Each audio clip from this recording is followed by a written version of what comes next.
La WWF, vous connaissez, c'est une ONG environnementale, je vais lire mes notes, qui s'appelle World Wildlife Fund. J'oublie à chaque fois leur nom, hein. Mais c'est une ONG environnementale assez connue, assez historique, vous voyez, sur la défense des animaux principalement.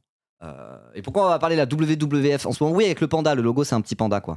Parce que la WWF a plus ou moins viré, je crois que c'était sa présidente. Oui, c'est ça. Elle a viré sa présidente pour son engagement antiraciste. Voilà, tout simplement. Titre Mediapart, c'est pas les seuls à le titrer, évidemment. Donc il y a eu, en gros, ce qui s'est passé, on va lire l'article, mais la WWF a décidé de virer sa présidente parce que la présidente a été au rassemblement antiraciste de Saint-Denis organisé par Bali Bagayoko et la France Insoumise. Voilà. Souvenez-vous, c'était il y a 3 semaines, un mois, je sais plus exactement, il y a eu un grand rassemblement, une manifestation antiraciste organisée par LFI et Bali Bagayoko, le maire de Saint-Denis plus précisément, en réaction notamment à toutes les attaques racistes que subissait Bali Bagayoko. Vous voyez? Et donc elle a été là, par antiracisme, normal, et elle s'est fait virer pour ça. Elle s'est fait virer parce que faut pas être trop antiraciste peut-être, mais surtout parce que c'est LFI. Et puis, la raison qui a été avancée, elle est absolument lunaire, quoi. En gros, c'est en mode genre, mais c'est un parti anti-juif, LFI, vous pouvez pas, les juifs, ils nous donnent plein d'argent. Ils ont vraiment dit ça, genre. Ils ont vraiment dit ça. Donc on est en mode genre, vous traînez avec des antisémites comme ça, et ben on va vous virer. Et l'argument qu'ils ont utilisé pour la virer est lui-même antisémite, quoi. Genre, c'est lunaire, c'est absolument lunaire, quoi. Et il y a un côté où ça passe assez mal, quoi. Ça passe assez mal parce que là, on voit très bien cette espèce de truc d'instrumentalisation de l'antisémitisme, quoi. Des gens qui sont en mode genre, LFI sont antisémites, vous pouvez pas traîner avec eux, sortent eux-mêmes des justifications antisémites pour dire ça, genre. C'est absolument lunaire. Encore une fois, c'est toujours la même chose. Les juifs deviennent une variable d'ajustement pour tout un tas de connards et aller faire leur magouille, quoi. Et c'est vraiment insupportable. C'est vraiment insupportable. Mais c'est légal? Je sais pas. Je sais pas dans quelle mesure c'est légal. Mais en tout cas, bon. Il y en a qui feraient mieux de regarder ça et le condamner, quoi, au lieu de condamner tous les pro-palestiniens toute la journée depuis des années. Là, ça sort des dingueries comme ça, quoi. Vraiment, en plus, c'est même pas du dog whistle, quoi. Vraiment, là, c'est le préjugé des juifs qui ont plein de thunes, etc. Ça le sort texto comme ça, clac, dans un message, dans une boucle interne. Silence radio, quoi. Bref, donc on va parler de ça. On va parler de la WWF. Que c'est pas la première fois qu'on voit que c'est un peu de la merde, hein, cette ONG, déjà, premièrement. Et on va parler aussi, du coup, du sujet de l'antisémitisme et de l'instrumentalisation, parce que là, on est au cœur de ça. Il y a un truc où, là, c'est vraiment, c'est débile, quoi. Il y a un côté où c'est en mode genre, mais waouh, c'est injustifiable. Quand tu regardes ça, t'es en mode, il y a un problème quelque part. Il y a un problème d'instrumentalisation de l'antisémitisme et des juifs de France et d'ailleurs, déjà, pas uniquement de l'antisémitisme là-dessus. Oui, alors j'hésitais à réacter au truc d'Hakim Omiri. Peut-être pas aujourd'hui, j'avais un peu la flemme. Mais peut-être qu'on le fera si jamais, au final, je fais un live plus long que prévu, je sais pas, mais ouais, ça rejoint un petit peu ce sujet-là, hein. Voilà, ça rejoint le sujet, enfin moi j'en ai parlé 1 milliard de fois sur cette chaîne, de l'instrumentalisation de la lutte contre l'antisémitisme et des juifs de manière générale. Et là, voilà, je voulais vous parler de ça aussi pour cette raison, parce que là on est au cœur de ça, et vraiment, ça craint du cul. Attends, mais je le refais.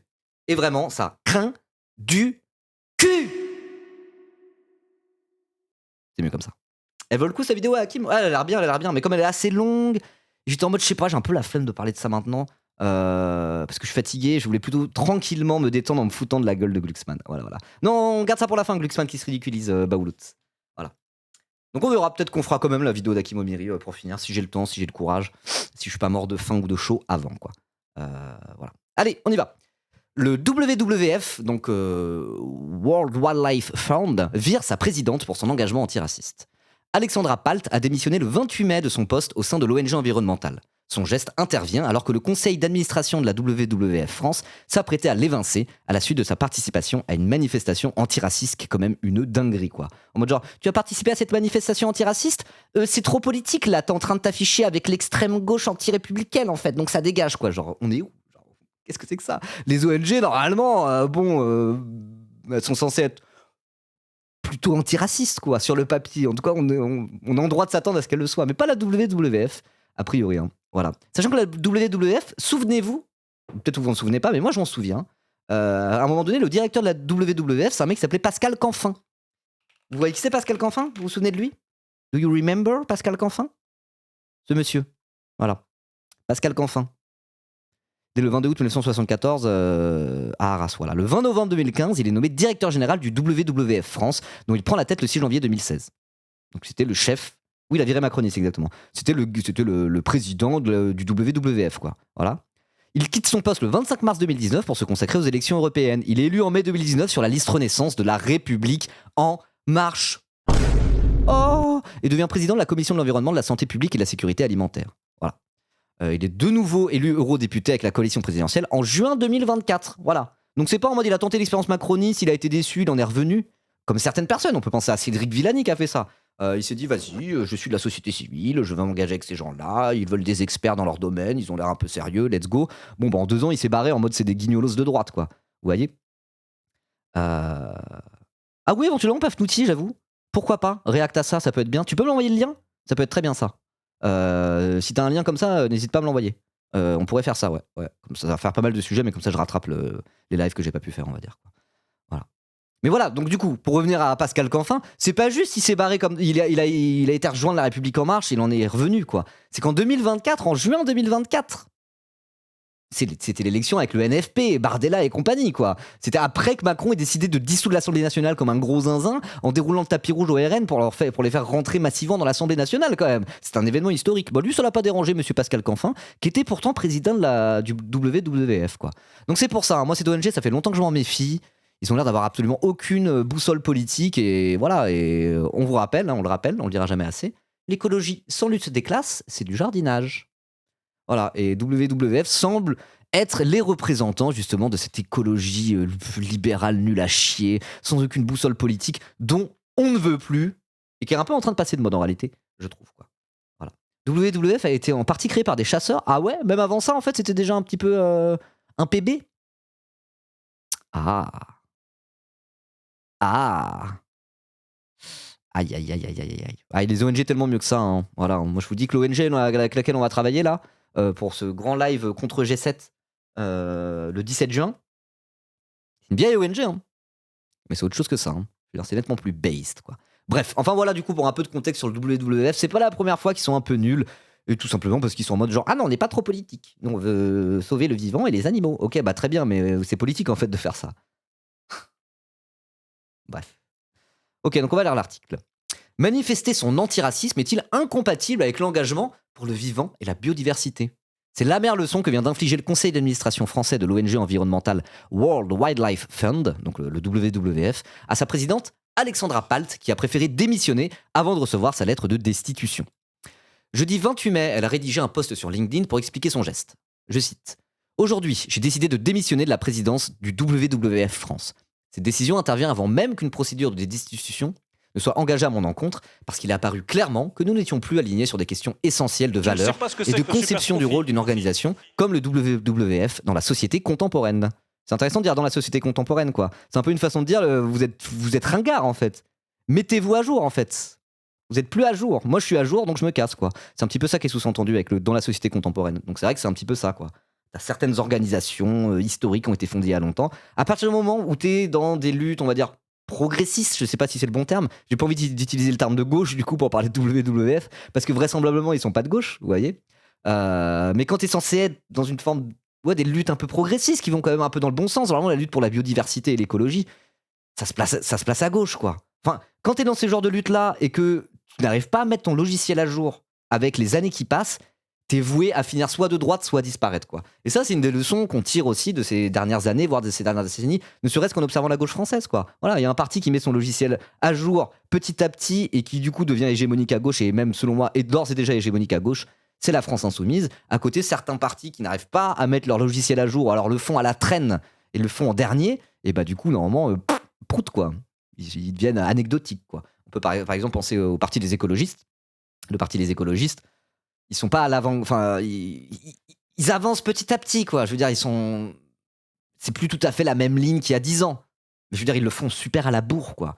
Ils le font, ils font pas leur propre chef quelque part. Vous voyez? Et donc c'est pour ça aussi que les écologistes, ils sont un peu en train de, ça prend pas, quoi. Ça prend pas. Parce qu'ils sont pas suffisamment à l'écoute des évolutions de la gauche française. Ils le sont, mais ils le sont à la traîne par rapport à la France insoumise. Et c'est pour ça que la France insoumise aussi devient hégémonique à gauche et pas les écologistes, quoi. Vous voyez. Et pour d'autres tendances, on va dire de gauche, notamment une tendance plus parti socialiste, un peu laïcarde, universaliste, mes couilles, et ben si ils dérivent à droite sur ces sujets-là, les sujets un petit peu, on va dire tout ce qui est laïcité, universalisme, truc républicain, vous voyez ce que je veux dire, parce qu'ils évoluent pas avec leur temps, en fait. Et donc du coup, ils sont voués soit à devenir nuls à chier, soit carrément à se droitiser, quoi. Et ça, au PS, on voit cette tendance-là aussi, quoi.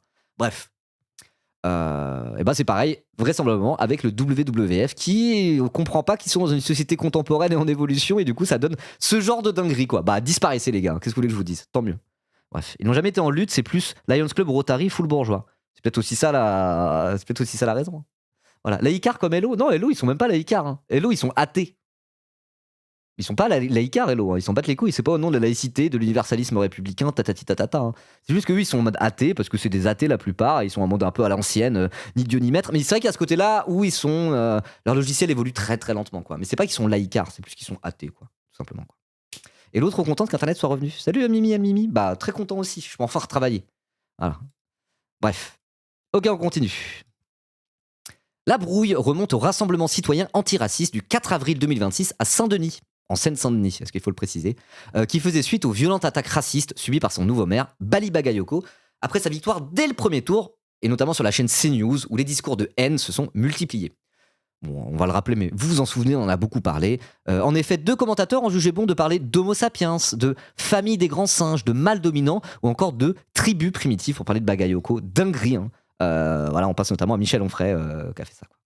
Voilà. Bref.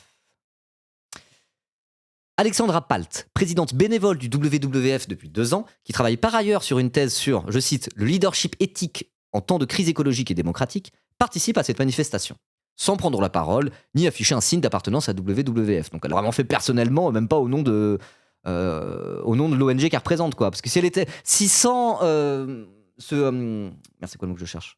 Si sans se concerter avec l'association dont elle est présidente, elle y avait été au nom de l'association, bon, il y aurait eu un sujet, mais là, même pas, quoi. Même pas, c'est ça le pire, genre. C'est vraiment un truc de ouf, quoi. Et le lendemain, elle publie un post sur LinkedIn évoquant le vivre ensemble pour dire son attachement aux valeurs républicaines. Normal, genre, mais d'où on peut reprocher ça à quelqu'un, quoi. D'où on peut reprocher ça à quelqu'un? C'est complètement ouf. Et justement, ce qui a reproché, c'est même pas tant l'antiraciste que ça, un petit peu, mais c'est le fait que c'était lié à LFI. Et du coup, c'était en mode genre, ah bah vous êtes antisémite du coup. Enfin, c'est lunaire. Vous allez voir que c'est encore plus lunaire que ça, je le disais tout à l'heure. Quoi. Il y a vraiment une citation là, un mail qui a fuité, que du coup ça s'appelle comment? Alexandra Palt a fait fuiter, genre c'est une dinguerie, genre. C'est même fou qu'on n'en parle pas sur tous les plateaux télé, hein, parce que cette phrase, elle aurait dû choquer. Elle aurait vraiment dû choquer, quoi. Quand on voit à quel point certaines maladresses, on va dire, de Jean-Luc Mélenchon ont fait le tour des plateaux télé, genre le truc de l'antisémitisme résiduel, par exemple. Moi, je pense qu'il aurait pas dû dire cette phrase, c'était malvenu dans la période. C'était plus c'était pas un dogme antisémite, hein, c'était une maladresse. Certes. Moi, je trouve que c'était une maladresse, effectivement. J'aurais préféré qu'il dise pas cette phrase. Après, ça fait pas de LFI un parti antisémite ou de Jean-Luc Mélenchon un antisémite. Mais bref. Voilà, cette maladresse, ce mot un peu malvenu, on en a parlé pendant 6 mois, quoi. Là, c'est 10 fois pire en réalité. Et on n'en parle pas. Enfin, on n'en parle pas. Si, la gauche en parle et tout. Moi, je fais un live dessus, etc. Mais genre, la télé, silence radio, tout le monde s'en branle. Alors que la phrase sur les juifs qui sont des gros donateurs, etc., etc., là, on est sur de la rhétorique antisémite. Mais vraiment premier degré, à l'ancienne. On peut pas s'en cacher, quoi. Voilà, ça prouve l'hypocrisie, ça prouve le 2 poids 2 mesures. Évidemment qu'on n'explique plus, qu'on ne...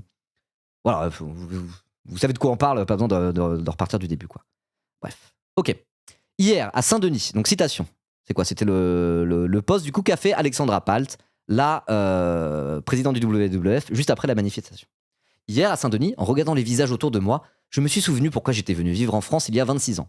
À l'époque, je quittais l'Autriche, dégoûté de voir l'extrême droite accéder au pouvoir. La France représentait autre chose, un idéal, une promesse, celle d'un universalisme où chacun a sa place. Cet idéal n'a jamais été parfait, mais il existait. Et surtout, il rassemblait. Nous savons tous à quel point cet idéal est fragilisé aujourd'hui. Bah, très bien. Bah, très bien. C'est ça qui pose problème. Genre, franchement, c'est hyper consensuel comme truc de dire. Et même en plus, elle parle de l'universalisme à la française, qui certes n'est pas parfait, mais il y a une forme de vivre ensemble. Enfin, dans les termes qui sont employés, c'est pas très radical, quoi. Vous voyez? C'est très fort. Il n'y a aucun souci avec ça, quoi. Pour avoir un souci avec ce genre de déclaration, faut être raciste, quoi. Je vois pas de truc, quoi. Faut arrêter que le résiduel, il parlait de l'antisémitisme dans les manifestations palestiniennes. Non, mais il y a un truc en politique qui en est très très en vue. À un moment donné, s'il y a un truc a mal été compris, et là, c'était pas que de l'instrumentalisation. Il y a des gens qui étaient en mode genre, pas terrible le truc, quoi. Parfois, c'est que ça a été mal formulé, quoi. Voilà. Et moi, c'est pour ça que je parle de maladresse. Hein. Je parle de maladresse. C'était juste une maladresse. Là, c'était dans un cadre où il y avait un truc avec des agressions antisémites juste avant, une augmentation des actes antisémites en France. Donc, utiliser ce terme-là à ce moment-là, pour moi, c'était malvenu. C'était une maladresse. Mais c'est tout. Moi, je dirais rien de plus. Encore une fois, je dis c'était pas de l'antisémitisme au sens où Mélenchon, il était en mode tatati tatata, quoi. Mais bon, en vrai, quand t'as une place comme ça, faut faire attention à certaines formulations. Et moi, pour moi, c'était de l'ordre de la maladresse, quoi. Mais tranquille. Voilà. Moi, je cancelle personne pour ça, quoi. Voilà. Lui-même, il a dit plus tard qu'il acceptait de retirer le mot, donc bon, ça va. Ouais, voilà, c'est ça. Tranquille, quoi. Bref.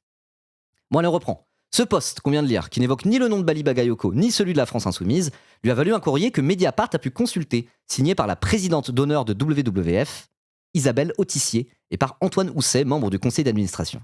Cette lettre la s'amonne sur un ton paternaliste et méprisant, selon Alexandre Appalt. Ok. Donc, qu'est-ce qu'il y a dans la lettre ? Notre organisation se bat depuis sa création pour qu'il n'y ait pas de doute sur son apolitisme. Oh waouh, ça commence bien. Sur son apolitisme. Mais c'est pas bien d'être apolitique, genre. On veut faire de l'écologie en étant apolitique, mais vous êtes en quelle année en fait ? Le terme apolitisme, plus personne n'aime ce terme. Je veux dire, là quand même, on a un point, on est en big 2026. Tout le monde est d'accord pour dire que être apolitique, ça n'existe pas, personne n'est apolitique, quoi. Genre vraiment. Qu'est-ce que c'est que ça ? On est en 1992 ou quoi, genre ? Quelle bande de trous du cul, effectivement. Le résiduel a donné. Bon, je finis là-dessus. Hein. Le résiduel a donné l'impression qu'il minimisait, c'est dommage, car ce n'est pas ce qu'il voulait dire. Oui, tout à fait, tout à fait. Mais c'est effectivement, je l'avais lu le truc et quand tu le lis, t'es en mode genre bah ok, effectivement, dans le fond de l'article, moi je suis d'accord avec lui. Mais c'est pour ça que moi je parle de maladresse. Voilà, c'était une maladresse. Ça arrive de faire des maladresses en politique, c'est pas grave quoi. Mais simplement, à la première petite maladresse, on en parle pendant 6 mois et 2 ans après on en parle encore. Vous voyez, alors que là c'est même pas une maladresse, c'est directement un trope, je vais utiliser ce mot-là, un ressort antisémite qui est utilisé tel quel, et là on n'en parle pas quoi. Voilà, c'est juste ce que je voulais dire. Bref, tranquille. Je dis tranquille. On reprend, c'est ça que je voulais dire. Dans son post LinkedIn, Alexandre Appalt extrait un autre passage. Encore faudrait-il, en l'occurrence, que cette manifestation n'ait pas été organisée par un parti souvent critiqué par son attitude à l'égard des Juifs qui, tu l'imagines, font partie de nos donateurs. Voilà, c'est ça la phrase qui fâche. La phrase de zinzin. La phrase est full antisémite. C'est genre, tu dis, y a pas de, c'est de l'antisémitisme, ça. C'est pas une maladresse, c'est même pas un dog whistle, c'est antisémite de dire ça. Point à la ligne. Parce qu'il y a tu l'imagines, hein ? Tu l'imagines, clin d'œil. T'imagines bien que les Juifs, ils nous rincent avec la thune qu'ils ont. C'est ça le sous-entendu, quoi. J'ai sauté une phrase de dingue. Ah non, oui, pardon, j'ai sauté une phrase. Je recommence, pardon, excusez-moi, je rembobine. Je vais t'arrêter à apolitisme. Donc, notre organisation se bat depuis sa création pour qu'il n'y ait pas de doute sur son apolitisme. Son objet social n'intègre pas la lutte contre le racisme. Oui, pardon, j'ai sauté cette phrase qui est pourtant très importante. Donc, avant de passer à la deuxième dinguerie, première dinguerie, excusez-moi. Déjà, apolitisme. Bon, voilà, vous savez ce que j'en pense. Son objet social n'intègre pas la lutte contre le racisme.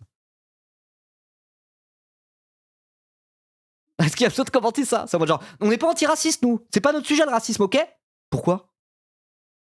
Mais, bah pourquoi ? Qui a écrit ça ? C'est la présidente d'honneur Isabelle Autissier et Antoine Housset, membre du conseil d'administration. Voilà, donc c'est des hauts placés du WWF, des responsables de l'association, de l'ONG, quoi. Son objet social n'intègre pas la lutte contre le racisme. Bah, vous êtes raciste alors, non ? À un moment donné, surtout en big 2026, avec la montée de l'extrême droite partout en Occident, la fascisation et la montée du racisme, tout simplement. Il n'y a même pas besoin de passer par un truc détourné, quoi. Il y a la montée de l'extrême droite et du fascisme, mais il y a la montée du racisme aussi, quoi, qui est de plus en plus débridé dans les médias. Voilà, je vous l'explique pas. Dire l'objet social de notre ONG n'intègre pas la lutte contre le racisme, bah à ce moment-là, il n'y a que 2 côtés à la barricade. Hein. Si vous n'intégrez pas la lutte contre le racisme, ça veut dire que vous faites à minima le jeu des racistes, quoi. Et c'est d'autant plus grave qu'après, aller sortir la carte de oui, mais les filles sont antisémites. Ah bon ? Attendez. Votre organisation n'intègre pas la lutte contre le racisme. Donc ça veut dire que vous n'intégrez pas la lutte contre l'antisémitisme non plus. Donc qu'est-ce que vous avez à foutre des juifs ? Faudrait savoir. Ils sont en mode non, nous on n'est pas antiracistes, on s'en bat les couilles. Mais par contre, quand il faut sortir la carte antisémitisme et la carte juif, alors là pour le coup, ils sont antiracistes. Genre, c'est lunaire. C'est lunaire. C'est une dinguerie, quoi. Vraiment, hein. Il y a une place spéciale en enfer pour les gens qui défendent les droits des animaux, mais qui ferment les yeux sur les droits humains. Et ouais, bah c'est un peu le syndrome Brigitte Bardot finalement. Hein. Mais c'est un peu ça, quand tu vois des personnalités comme Feu Brigitte Bardot, elle était pas donatrice à la WWF par hasard, tiens. Attends, je vais regarder, ça se trouve, elle soutenait la WWF. Hein. C'est peut-être aussi... c'est pas ceci explique cela, mais c'est...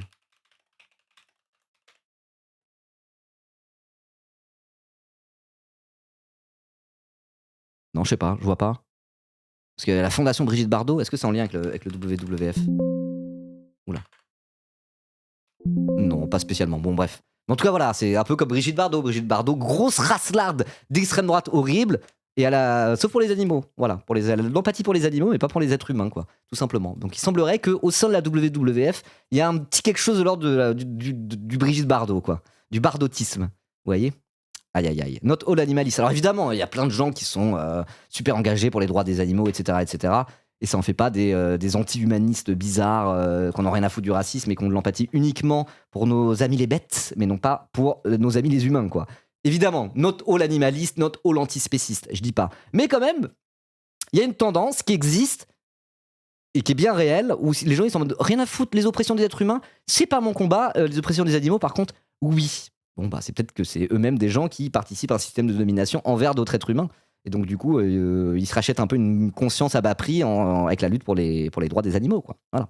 Je dis pas ça pour dénoncer la lutte pour les droits animaux, évidemment, évidemment. Mais simplement, si tu luttes pour les droits des animaux, tu luttes aussi pour les droits des humains et contre le racisme. Mais ça me paraît être absolument l'évidence même, quoi. Voilà. Aïe, aïe, aïe. Donc, je relis la phrase qui pêche. Encore faudrait-il, en l'occurrence, que cette manifestation n'ait pas été organisée par un parti souvent critiqué pour son attitude à l'égard des juifs, qui, tu l'imagines, wink, font partie de nos donateurs. Immense dinguerie. Ce sous-entendu sur les donateurs juifs du WWF suscite un véritable malaise, bah tu m'étonnes. Je ne dirais pas que les membres du conseil d'administration sont antisémites, mais cette phrase, oui, est antisémite, explique la présidente des missionnaires. Bah oui, cette phrase est antisémite. Surtout le petit, tu l'imagines. Tu l'imagines. Parce que cette phrase, imaginons, ils ont des gros donateurs WWF, et parmi ces gros donateurs, il y a des juifs. Et qu'ils étaient en mode genre, parmi nos gros donateurs, il y a des juifs, et ils vont pas être contents que tu ailles manifester avec LFI. Ça aurait été déjà très problématique. Pour moi, ça aurait déjà été très problématique. Mais là, en plus, il y a le virgule, tu l'imagines, virgule. Les juifs qui, tu l'imagines, font partie de donateurs, sous-entendu, ils sont pétés de thunes, les juifs, quoi. Allô, quoi, vraiment. C'est fou. C'est vraiment fou, quoi. Qui se permettent de dire ça en toute détente, quoi. Va falloir se calmer, certains. Va vraiment se calmer avec la carte juive comme ça, les sortir comme as pour aller taper sur la gauche et taper sur les gens qui vous plaisent pas. C'est honteux et c'est antisémite que de faire ça, quoi. Voilà. La communication du WWF n'a pas tardé à se mettre en branle après l'annonce de la démission de sa présidente. Cette décision intervient alors qu'une procédure de révocation avait été engagée et approuvée à l'unanimité par les membres du conseil d'administration. Cette procédure faisait suite à des dysfonctionnements managériaux d'Alexandra Palt au sein de l'organisation, ainsi qu'à des prises de position personnelles contraires au principe d'apolitisme de l'organisation. Donc ça, c'est ce que dit l'organisation. L'évocation de problèmes managériaux pour justifier son éviction fait bondir Alexandra Palt. J'étais une présidente bénévole, sans aucune fonction managériale, contrairement à une présidente exécutive, détaille-t-elle. Ah ouais, donc c'est du damage control, et en plus c'est du mauvais damage control, quoi. Voilà. Et surtout, comment il le sait qu'ils sont juifs? Genre, c'est marqué avec le nom du donateur. Bah, il y a des gens, ils sont juifs, tu peux le savoir. Hein. Il y en a, tu le sais. Ne serait-ce qu'au nom de famille et ce genre de choses, tu peux le savoir parce que tu sais qui c'est. Si c'est des gens connus ou je ne sais quoi. Mais là, voilà, là, on n'en est même pas ça. C'est même pas ça le débat. C'est même pas ça le débat. Le débat, c'est que la phrase est antisémite point à la ligne, quoi. Tu l'imagines, on a plein de donateurs juifs. Bon, ça veut dire quoi, ça? Ah là là. Donc oui, leur damage contrôle minable, parce qu'effectivement, elle n'avait pas de fonction managériale. Ok. D'après une source du WWF, la présidente d'honneur Isabelle Autissier a été dépassée par le poids de certains membres du conseil d'administration de l'organisation dans cette décision. Contactée par Mediapart, elle n'a pas répondu à nos questions.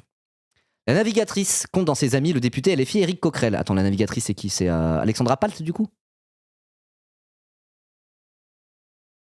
Bon, peut-être. Qui a été directeur de la communication de la Fédération française de voile et avec qui elle a coécrit un ouvrage, Une solitaire autour du monde, aux éditions Artaud. Très proche de Bali Bagayoko, Éric Coquerel était présent le 11 mai 2026 aux côtés d'Isabelle Autissier lorsqu'elle a reçu les insignes du grand officier de l'Ordre national du mérite, un signe remis par l'actuelle ministre de la Transition écologique, Monique Barbu, présidente du WWF de 2021 à 2024. Ok. Non, c'est Isabelle Autissier, donc c'est la présidente d'honneur. Voilà. Et apparemment, c'est pas elle. De toute façon, c'est pas elle qui a écrit le mail. Hein. Je crois que le mail, c'est l'autre gars qui l'a écrit. Si je dis pas de bêtises, comment il s'appelle? euh... Je sais plus où c'est. Voilà, la lettre d'Isabelle Autissier et Antoine Housset, Alexandra Palt. Il me semble que c'est plus Antoine Housset qui a rédigé la lettre. Voilà quoi. Ok. Bon. Et du coup, Isabelle Autissier, qui elle est normalement est proche d'Éric Coquerel, qui était avec elle quand une autre personne de la WWF a été décorée par l'Ordre national du mérite, se serait fait dépasser par le conseil d'administration. Bon. Ok. Isabelle Autissier, contactée par SMS et via la direction de la communication de WWF France, n'a pas donné suite. Antoine Housset, que nous avons tenté de joindre via le service de communication, non plus. Ouais, bon, c'est pas clair. Bref, on va lire la suite. En juillet 2012, sous la présidence d'Isabelle Autissier, le WWF France et le parti de gauche publiaient un communiqué commun pour affirmer leur volonté de travailler ensemble sur la planification écologique. Ok, donc le parti de gauche, c'était le parti de Jean-Luc Mélenchon. Il n'existe plus vraiment, parce que maintenant il y a LFI, mais il existe encore le parti de gauche, mais c'est un micro-parti, on va dire, quoi. Vous voyez. Donc le parti de gauche, c'est le parti de Jean-Luc Mélenchon, et en 2012, c'était le front de gauche à la présidentielle, quoi. Mais voilà. En 2012, WWF France, qui bosse avec le parti de gauche, c'est comme s'il bossait avec Mélenchon et LFI en réalité. Voilà. Pour affirmer leur volonté de travailler ensemble sur la planification écologique. Qu'est-ce qui s'est passé entre-temps? C'est juste que vraiment, encore une fois, c'est des gens qui cèdent à la diabolisation de la France insoumise, qui cèdent à la fascisation de l'espace médiatique. Et comme il y a 1 milliard de discours pour dire regardez LFI, ils sont antisémites et patati et patata et tatati et tatata, ils sont là en train de serrer les fesses parce que l'extrême droite est en position de force. Et au lieu de juste tenir un semblant de ligne qu'ils avaient encore il y a une dizaine d'années, ils sont là, ils se couchent comme des serpillères face à l'extrême droite qui met la pression, quoi. Exactement comme le CNC qui est en mode genre ah bah non, on va supprimer le CNC Talent, on sait jamais si Bardella il est élu, on n'a pas envie de se faire privatiser. Que ça tout le temps, comme ceux du cinéma français là qui étaient en mode genre la tribune envers Bolloré, non moi pour l'instant il m'a rien fait Bolloré, hein, donc je continue à lui sucer la bite, quoi. C'est insupportable, c'est vraiment insupportable, quoi. Et là c'est encore une fois c'est vraiment ça. Si en juillet 2012 ça les dérangeait pas de s'acoquiner avec Mélenchon et le parti de gauche pour faire de la planification écologique et que sais-je, pourquoi maintenant c'est plus le cas? Parce qu'il y a la diabolisation, la fascisation de la société, où il y a tout un tas de gens qui flippent et qui sont en mode on peut pas s'afficher avec ça, c'est mort, on va se faire cancel. Mais portez vos couilles 5 minutes, quoi. Vous êtes ridicules. Sachant que, bon, LFI, même là, ils sont à 16% dans les sondages, hein. Je veux dire, c'est une force politique qui est quand même incontournable en France, et il y a plein de gens qui sont en lien avec LFI, ils vont pas se faire hard cancel comme ça, quoi. Qu'est-ce que c'est que ces conneries? Nonon Ribot, WWF, ça ne date pas d'hier que c'est un gros problème ONG raciste et colonialiste. Non, mais là je dis ça parce que précisément, Isabelle Autissier, présidente d'honneur de WWF France, qui la trempe dans cette histoire, en 2012 encore, elle bossait avec Mélenchon et le parti de gauche. C'est pour ça que je dis ça. Là, on parle d'Isabelle Autissier. Après, il y a d'autres problèmes avec WWF France depuis longtemps. Mais là, cette personne, Isabelle Autissier, qui du coup est une des personnes qui est dans la boucle pour avoir viré la meuf qui a été faire la manif, elle-même, il y a encore moins de 15 ans, elle bossait avec Mélenchon et le parti de gauche et ça la dérangeait pas, elle était sur la même ligne, quoi. C'est pour ça que je dis ça, quoi. Voilà. Déjà, le WWF, ils ont engagé Hulk Hogan, dont le racisme, donc le racisme, ça date pas d'hier. Bah, ok, je savais pas, mais ouais. Ouais. Là, je parle pas de WWF spécifiquement, je parle vraiment d'Isabelle Autissier, quoi. Voilà. Et elle, vraisemblablement, il y a un truc à changer, quoi. Voilà. Parce qu'Isabelle Autissier, WWF France et le parti de gauche bossaient ensemble encore en juillet 2012. Donc la question qui se pose, c'est aussi qu'est-ce qui a changé là-dedans? Bon bah voilà, ce qui a changé, c'est la montée de l'extrême droite et il y a tout un tas de gens qui se couchent face à l'intimidation de l'extrême droite finalement. Et la diabolisation qu'il y a de LFI, tout ça rentre dans cette stratégie un peu de l'extrême droite en position de force, met la pression à tout le monde, quoi. Voilà. Bref. De toute façon, Ribot dans la sauce, cette année, ça va être un moment de clarification sans précédent. Maintenant, on sait que WWF s'accommodera du fascisme sans difficulté. Ce ne sont donc pas nos alliés. Oui, on est d'accord.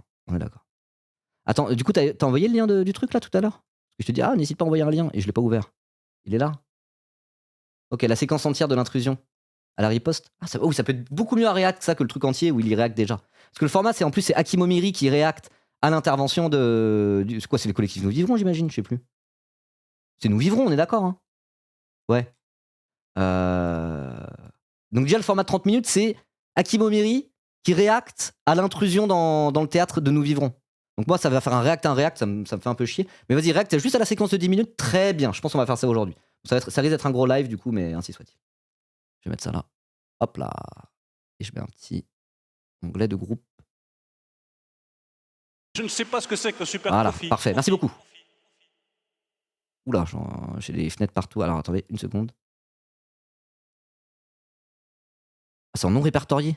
Ok, très bien. Merci Doudoune. Merci Doudoune pour le Prime. Merci beaucoup. Et salut Pile Alabama. Comment ça va aujourd'hui? Alors que la Glorious Chine a plus fait pour sauver les pandas que la WWF. C'est vrai ça? Source sur la Chine et les pandas? C'est trop bien les pandas. Il y en a en France. Il y a peu de pandas en France, mais il y a le zooparc de Beauval où il y a des pandas. Et c'est des espèces en voie de disparition. Et donc, du coup, je crois qu'il y a même des pandas qui sont nés dans le zooparc de Beauval. Ce qui est un gros événement parce que c'est pas souvent qu'il y a des bébés pandas qui naissent. Et voilà. Ils sont partis, ils les ont. Ah, mais oui, justement, il y avait un truc d'échange avec la Chine. Ils sont peut-être repartis. Ah, je me souviens plus de ça. Les pandas, ils disparaissent parce qu'ils veulent pas baiser, ces cucks. Euh, euh, euh, je sais plus, mais il y avait un truc avec le zooparc de Beauval, quoi. Tous les pandas appartiennent au PCC. La Chine prête des pandas à des zoos, c'est ça? Ah, je sais plus. L'espèce des pandas n'est plus en danger. Et c'est un peu grâce à la Chine et un peu au zooparc de Beauval. Ok. C'est quoi la rêve de cette musique? C'est Red Sun in the Sky. C'est une musique maoïste. Voilà. Ok, bon, bref, on reprend l'article. J'en étais où? Oui, donc j'en étais à bah ça les dérangeait pas de bosser avec Mélenchon encore il y a pas si longtemps et maintenant non. Qu'est-ce qui s'est passé? Ils se couchent face à l'extrême droite, c'est enflure, ces idiots utiles quoi. Bref. La demande d'éviction d'Alexandra Palt, votée à l'unanimité du conseil d'administration qui compte dans ses membres des profils plus à l'aise dans les milieux financiers que dans les milieux militants. Tiens, tel qu'Antoine Housset, ancien directeur général de Bourgeois. De quoi? De Bourgeois? Bah tiens, qui a co-signé la lettre adressée à Alexandra Palt. Ok. Consultant en fusion-acquisition, le membre du conseil d'administration Mathieu Rambaud a aussi pesé dans cette décision. Mathieu Rambaud et Antoine Housset sont vraiment de la droite ultralibérale et n'ont certainement pas supporté la présence de Palt à cette manifestation en soutien à Mère LFI, raconte une source bien introduite au WWF. Mais attends, qu'est-ce que c'est que cette ONG de merde? Il y a des mecs de la droite ultralibérale dans le conseil d'administration? Plutôt eux, qu'est-ce qui branle la WWF quoi? Ils sont vraiment là pour se donner bonne conscience, en mode genre, oui, on détruit la planète avec notre idéologie de mort, mais on va sauver les pandas, vous inquiétez pas, hein, tout va bien se passer. Ah bah tiens, exactement. Ah bah tiens. C'est bel et bien que WWF s'est acheté à la poubelle depuis le début. Hein. ONG de merde, c'est presque un pléonasme. C'est pas vrai, Onibaku, il y a des ONG super bien. Dis pas ça, moi je vais en recevoir plein des ONG. On va co-host un truc avec une ONG historique. Eux, ils sont basés de fou. Hein. Ils sont vraiment bien. Ils sont vraiment bien.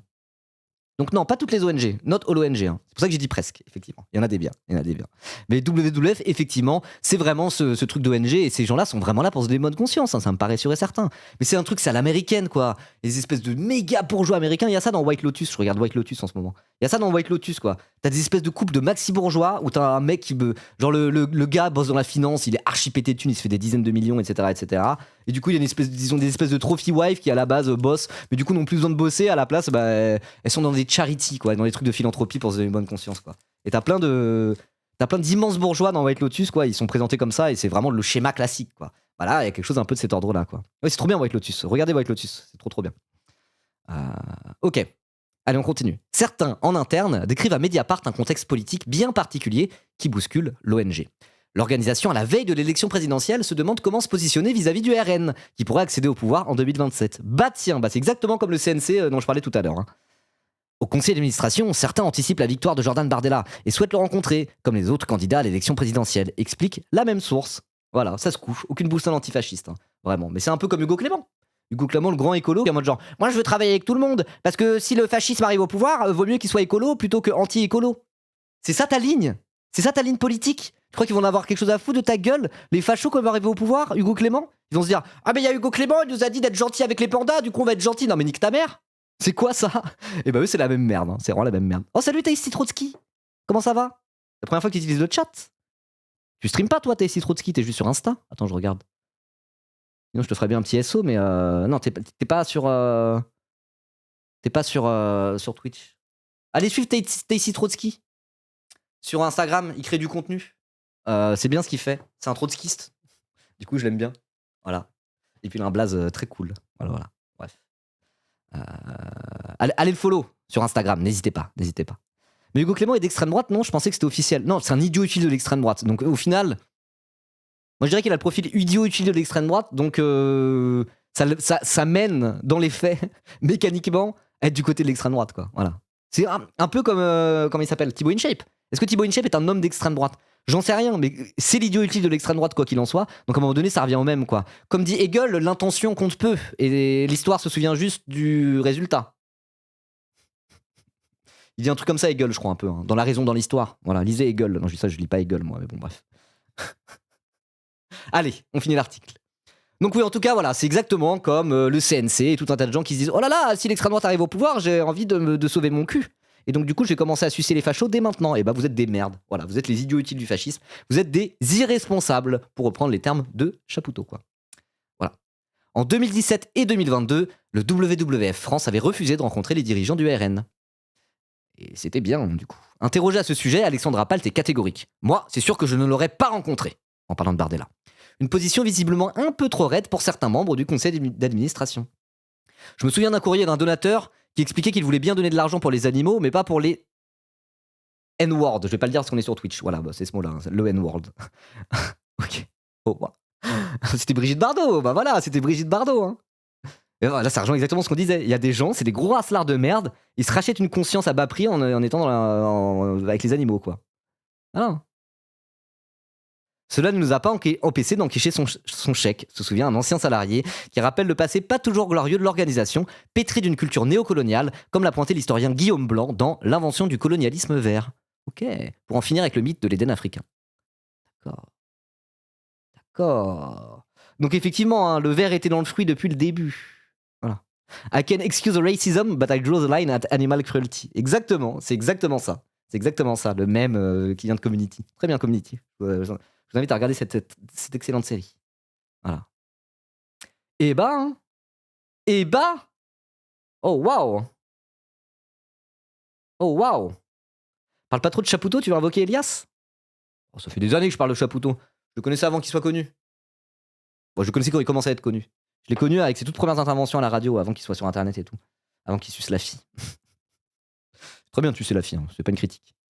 Mais oui, Charles, c'est très bon. D'ailleurs, salut Charles, je t'ai pas dit bonjour. Très, très bonne remarque. LFI va passer, ils vont sauter, être tout grognon. Bah voilà, ils sont en mode genre, si l'extrême droite arrive au pouvoir, j'aimerais bien me mettre bien par rapport à l'extrême droite. Et si LFI arrive au pouvoir, vous allez les retrouver comme des cons, non? Et si les antiracistes triomphent à la fin? Et si on bat le fasciste, vous allez les retrouver comme des couillons, non? Qu'est-ce que c'est que cette merde? Qu'est-ce que c'est que cette merde? Ah là là. La fondation de Brigitte Bardot qui a sauvé 3 ânes de la bande de Gaza pour animal washé de sale. Bah ouais, il y a un vrai truc comme ça, quoi. Mais du coup, c'est intéressant, là. Guillaume Blanc, qui a écrit un livre, L'invention du colonialisme vert, pour en finir avec le mythe de l'Éden africain. Intéressant, ça. Moi, c'est un sujet que je connais un peu via Brigitte Bardot, et c'est une espèce de tendance que je peux observer, mais j'ai jamais lu de trucs vraiment de théorie là-dessus, quoi. Mais du coup, il y a vraiment des gens qui ont travaillé, qui ont vraiment travaillé là-dessus, quoi. C'est quoi ça? Il a l'air bien ce bouquin. Ça, je pense que Bam Wepan, c'est le genre de truc, il est calé de fou là-dessus. L'histoire débute à la fin du 19e siècle. Persuadés d'avoir retrouvé en Afrique la nature disparue en Europe, les colons créent les premiers parcs naturels du continent, du Congo jusqu'en Afrique du Sud. Puis au lendemain des années 60, les anciens administrateurs coloniaux se reconvertissent en experts internationaux. Il faudrait sauver l'Éden africain. Mais cette Afrique n'existe pas. Il n'y a pas de vaste territoire vierge de présence humaine, et arpenté seulement par ces hordes d'animaux sauvages qui font le bonheur des safaris touristiques. Il y a des peuples qui circulent depuis des millénaires, ont fait souche, sont devenus éleveurs ici ou cultivateurs là. Pourtant, ces hommes, ces femmes et enfants seront et sont encore expulsés par milliers des parcs naturels africains, où ils subissent aujourd'hui la violence quotidienne des éco-gardes soutenus par l'UNESCO, le WWF et tant d'autres ONG. Tiens. Convoquant archives inédits et récits de vie, ce livre met au jour les contradictions des pays développés qui détruisent chez eux la nature qu'ils croient protéger là-bas, prolongeant avec une stupéfiante bonne conscience le schéma d'un nouveau genre de colonialisme, le colonialisme vert. Ça a l'air trop bien, ça. Il a l'air trop bien, ce bouquin. Attends, de quoi? Le cofondateur et président d'honneur du WWF reconnaît son passé pro-nazi? Mais qu'est-ce que c'est que cette merde? Non mais attendez, stop! Le rabbit hole est sans fond! C'est quoi ça? Le rabbit hole est vraiment sans fond! Faut les enculer! Faut les enculer une bonne fois pour toutes! Qu'est-ce que c'est que cette histoire-là? Oh! C'est une façon de parler quand je dis ça. Excusez-moi. Je ne renoncerai jamais à ma prose rabelaisienne en étant un peu vulgaire. Hein. Ça, jamais. C'est quoi ce truc? Attendez. Le cofondateur... Oh, waouh! Le cofondateur et président d'honneur du WWF reconnaît son passé pro-nazi. Le prince Philippe. Il rompt un silence qui aura duré 60 ans sur les liens de sa famille avec le régime nazi. Le livre de Jonathan Petropoulos, Royals and the Reich, paru en mai 2006, confirme ce que les lecteurs d'Industry Environment savent depuis longtemps. Le WWF a été fondé par 2 anciens sympathisants du régime d'Adolf Hitler. Le prince Philippe, actuel mari de la reine Elisabeth II, et le prince Bernhard de Hollande, décédé l'an passé. Ce dernier était même un officier nazi, membre du parti, dont il n'a démissionné que pour épouser la princesse de Hollande. Dans une interview donnée à un professeur américain, le prince Philippe explique l'attraction qu'il avait pour le régime nazi et pour Adolf Hitler. Même s'il ne s'est jamais considéré comme antisémite, il reconnaît qu'il avait, je cite, de fortes inhibitions à propos des juifs, et une jalousie pour leur réussite. Mais cela dit, ils trouvaient qu'il y en avait, tu l'imagines, beaucoup dans leurs donateurs. C'est vraiment ça. Genre, voilà, la continuité antisémite de la fondation de du WWF jusqu'à maintenant, quoi, avec cette histoire-là. Oh, waouh. Oh, waouh. Il reconnaît également une fascination pour Hitler qui avait réussi à faire arriver les trains à l'heure. Oh. Après le chaos de la République de Weimar. Ça, c'est un dog whistle qui est encore utilisé par les fascistes américains, notamment. Plus pour parler de Mussolini. En disant, je suis pas fasciste, j'aimerais juste que les trains arrivent à l'heure. Non mais wesh. Ça, c'est du nazisme chimiquement pur. Hein. Après le chaos de la République de Weimar. Alors, actuellement, il n'y a jamais eu le Troisième Reich qui était encore, d'un point de vue constitutionnel, c'était la République de Weimar. Il n'y a pas eu de refondation constitutionnelle du régime allemand. Le Troisième Reich, de fait, était la République de Weimar, sous emprise nazie. Voilà, donc qu'est-ce qu'il raconte Je peux comprendre que les gens soient pris par quelque chose ou quelqu'un qui semble faire appel à leur patriotisme et qui essaye de faire marcher les choses. Vous pouvez comprendre à quel point c'était attirant. Mais non, mais ça, tout le monde est d'accord là-dessus. Effectivement, il y avait genre les Allemands Hitler serait pas arrivé au pouvoir s'il n'y avait pas une espèce de fascination et d'attirance vers la proposition et l'explication nazie à tous les soucis de l'Allemagne. Mais c'est pas une raison c'est pas une raison pour être nazi, c'est quoi ça? Wesh. Il ajoute qu'il y avait beaucoup d'enthousiasme pour les nazis à l'époque. L'économie marchait bien, nous étions anticommunistes et l'on ne pouvait pas savoir ce que le régime allait donner. Alors si on pouvait savoir, en réalité, mais expliquer les mécanismes qui ont amené les nazis à arriver au pouvoir et avoir l'approbation d'une bonne partie de la population allemande, bah oui, mais c'est pas une raison pour être nazi, quoi. Oh waouh. Bon, est-ce que je lis ça en entier là? On est déjà à 1h30 de live, j'aimerais bien avancer un peu. Je pense qu'on en a vu assez. Ça pourrait faire un react à ça tout seul, cet article. Hein. Merci Charles pour l'article. Bon, ok. Bon, en tout cas, en conclusion, WWF, ça dégage fort. Hein. Depuis le début, c'était un peu des Loki des nazis, premièrement. Deuxièmement, se coucher comme des serpillères en se disant mais peut-être que l'extrême droite va arriver au pouvoir, on sait jamais, allez vous faire foutre, c'est pas les seuls à le faire, mais ça c'est non, ça c'est un grand non, et ça il va falloir commencer à bien aller, enfin pas traquer, mais bien aller appuyer là, appuyer sur les gens qui font ça, bien les dénoncer cette attitude quoi. Là c'est le moment pour, hein. C'est le moment pour à l'approche de 2027, il va y avoir un enjeu là-dessus. Il y a plein de gens qui se positionnent pas ou qui se positionnent d'une manière où ils suivent pas directement l'extrême droite, mais se positionnent d'une manière à ne pas se mettre l'extrême droite à dos. Il faut vraiment appuyer là-dessus et dénoncer ça massivement. Voilà. Et troisièmement, cette instrumentalisation des juifs et de l'antisémitisme, arrêtez. C'est premier degré antisémite que de faire ça, quoi. Vraiment. Je relis la phrase quand même. Je relis la phrase de Zinzin. Encore faudrait-il, en l'occurrence, que cette manifestation, donc celle antiraciste de Bali Bagayoko, n'ait pas été organisée par un parti souvent critiqué pour son attitude à l'égard des juifs, qui, tu l'imagines, font partie de nos donateurs. Cette phrase est antisémite. Donc sortir des phrases antisémites pour instrumentaliser l'antisémitisme et dire on veut pas traîner avec vous, vous êtes des antisémites, ça résume très très bien la méta actuelle. Laissez les juifs tranquilles, pitié. Voilà. Donc tout ça, ça sera ma conclusion. La team YouTube, si vous regardez ça, n'hésitez pas à dire autour de vous que la protection des animaux c'est super, mais la WWF ne sont pas des camarades. Et puis n'hésitez pas à liker la vidéo, dire ce que vous en pensez en commentaire, partager, booster même s'il le faut, et abonnez-vous.